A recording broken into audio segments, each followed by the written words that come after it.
Հարգելի նախագահող, տիկնակ և պարոնայք, սիրելի հայրենակիցներ,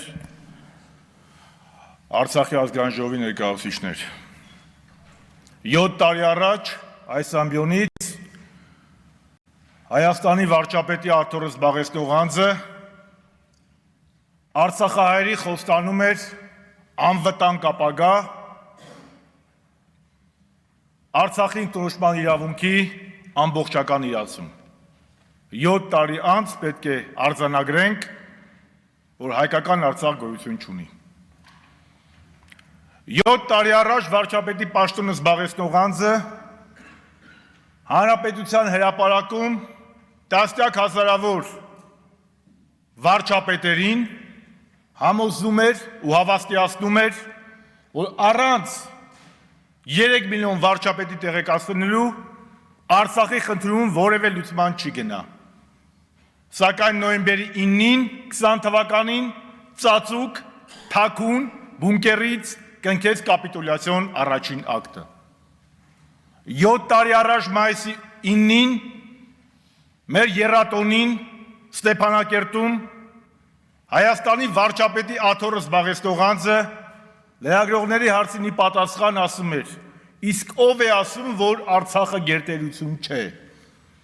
Այսօր ասում է Արցախը երբ ա եղել հայկական։ Արցախն Ադրբեջան է։ 2019 թվականի օգոստոսին վարչապետի պաշտոնը զբաղեցնող անձը Ստեփանակերտում հայտարարում էր Արցախը Հայաստան է եւ վերջ, այսօր Ալիևից ավելի ջանասիրաբար է ապացուցում,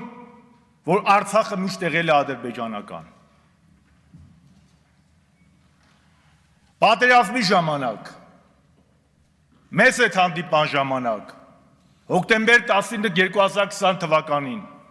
վարչապետի պաշտոնը զբաղեցնող անձը հայտարարում էր, որ իր սեղանին դրված է Մինսկի խմբի համանախագահության երկիր Ռուսաստանի կողմից 5+2 տարբերակը, որով ոչ միայն լղիմ նախկին տարածքներ մնալու հայկական, այլ նաև Քելբաջարը և Լաչինը։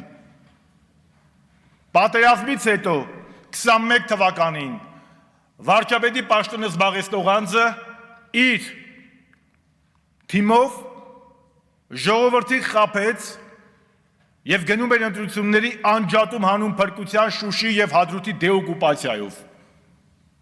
Սակայն 2023 թվականի սեպտեմբերին մատը մատին չտվեց և Արցախում տեղի էր ունենում էթնիկ զտում։ Այստեղ 7 տարի առաջ, երբ որ ընտրվում էր վարչապետ, մեզ հանրապետականներից ասում էր, դե դուք վիզեցուր քաղաքականություն եք վարել, մենք ինքնիշխան քաղաքականություն ենք վարելու։ Ո՞րն էր այդ ինքնիշխանը։ Ծնկի գալ Ալիևի ու Էրդողանի առաջ, թե Էրդողանի գիրքը սեղմել կրծքին։ Ո՞րն էր այդ ինքնիշխան քաղաքականությունը, որ այսօր հարյուրավոր քառակուսի կիլոմետր Հայաստանի ինքնիշխան տարածքից օկուպացված Ադրբեջանի կողմից, որ Արցախի ռազմաքաղաքական ղեկավարները և մեր հայորդիները այսօր գտնվում են Բաքվի բանտերում ու Հայաստանի իշխանությունը վախում է ծպտուն հանի, դա է ինքնիշխան քաղաքականությունը, թե որ Արարատ լեռից եք հրաժարվելու ցեղասպանության միջազգային ճանաչումից, դա է ինքնիշխան քաղաքականությունը։ Պատճառները բազմաթիվ են Նիկոլ Փաշինյանին անվստահություն հայտնելու համար, բայց գլխավոր պատճառը, որ նա մեզնից գողացել է մեր հայրենիքի մի մասը, հայոց երկրորդ հանրապետությունը, Արցախի հանրապետությունը։ Եվ մի հատ էլ կանգնում է առաջին նախագահին, ասում է, բայց ինչի է տենց այլ, որ 18 թվականին Հայաստանի զորքերը գտնվում են Հայաստանի տարածքից դուրս։ Դա ուղիղ ցուցմունք է Հայաստանի հանրապետության դեմ։ Աշխարհում տես բան չեմ տեսել ու չեմ էլ լսել որպես պատմաբան նաև, որ որևէ երկրի ղեկավար սեփական պետության դեմ ու սեփական ժողովրդի դեմ ցուցմունք տա։ Բա որ 18 թվականից մինչև 18 թվական ու դրանից հետո հայ զինվորը ու Ադրբեջանի օկուպացված տարածքում էր գտնվում, ինքն է անապուդապար նման բան ասում։ Բա քո տղեն ինչ գործ ուներ Արցախում ծառայության։ Բա դու ինչ գործ ուներ Շուշիում ինագուրացիայի։ Բա դու ինչ գործ ուներ Շուշիում տրնգի պարելով։ Ինչ գործ ուներ Ստեփանակերտում գոռալով Արցախը Հայաստանը եւ վերջ։